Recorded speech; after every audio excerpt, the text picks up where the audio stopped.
दिल्ली लिए चलते हैं, जहां विधानसभा चुनाव के पहले ब्लेम गेम वाली जो पॉलिटिक्स है वो काफी तेज है। वैसे तो कई मुद्दों पर आरोप लगे हैं आम आदमी पार्टी की सरकार पर, उन्होंने बीजेपी पर इसके आरोप लगाए, लेकिन बीजेपी और आम आदमी पार्टी इन दोनों के बीच में इस वक्त एक नई जंग है। महिला सम्मान योजना के जरिए वोटर्स को प्रभावित करने के आरोप हैं। आम आदमी पार्टी ने बीजेपी के खिलाफ आज एक गंभीर आरोप लगाकर इसका जवाब दिया। अरविंद केजरीवाल ने आरोप लगाया कि मोदी सरकार अपनी एजेंसियों के जरिए सीएम आतिशी को गिरफ्तार करने की प्लानिंग कर रही है। तो वहीं मुख्यमंत्री आतिशी का आरोप है कि बीजेपी सांसद अपने घर से महिला वोटर्स को नोट बांट रहे हैं।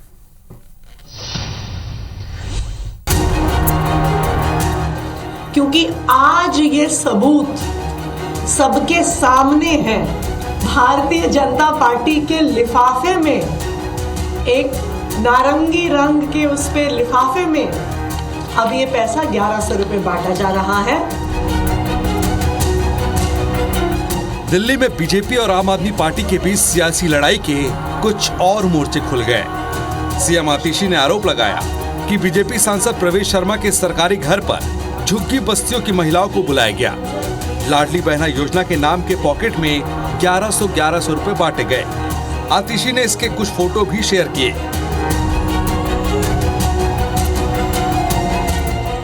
भारतीय जनता पार्टी पब्लिक को, लोगों को, वोटर्स को उनके वोटर कार्ड देख देख कर पैसे बांट रही है।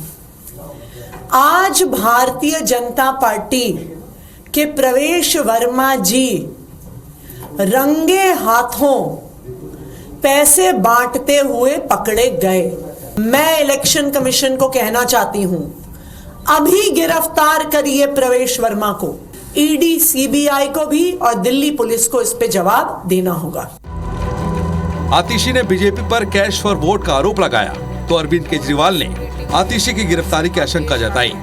केजरीवाल के मुताबिक ईडी, सीबीआई और दिल्ली पुलिस पर फर्जी केस बनाकर आप नेताओं को फंसाने का दबाव है। केजरीवाल के इस आरोप पर बीजेपी भड़क गई और इसे भावी हार की हताशा बताकर निशाना साधा।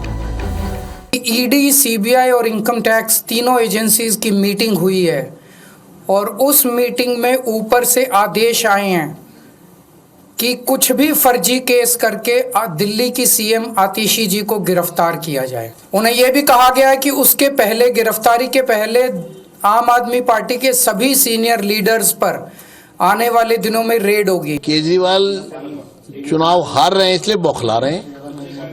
अभी न चुनाव जाकर के इलेक्शन कमीशन में कंप्लेंट क्यों नहीं देते हैं? मैं चुनौती देता हूं, अगर कुछ ऐसा है तो इलेक्शन कमीशन में कंप्लेंट देना। कंप्लेंट नहीं देंगे, इलेक्शन कमीशन को कोई कंप्लेंट नहीं देंगे, लेकिन झूठ फैलाएंगे। मैं कहूंगा कि ईश्वर उनको सद्बुद्धि दे। दिल्ली की सियासी लड़ाई में आम आदमी पार्टी सियासी बढ़त के लिए पूरा जोर लगा रही है। सभी प्रत्याशियों के नामों के ऐलान के साथ योजनाओं की भी झड़ी लग चुकी है। अब ब्लेम गेम पॉलिटिक्स पर उसका जोर है, जिसका बीजेपी भी पूरा जोर लगाकर काउंटर कर रही है। हालांकि दिल्ली की जनता इस सियासी लड़ाई को कैसे देख रही है और क्या राय रखती है, ये तो चुनाव के नतीजे ही बताएंगे। Bureau report, IBC 24।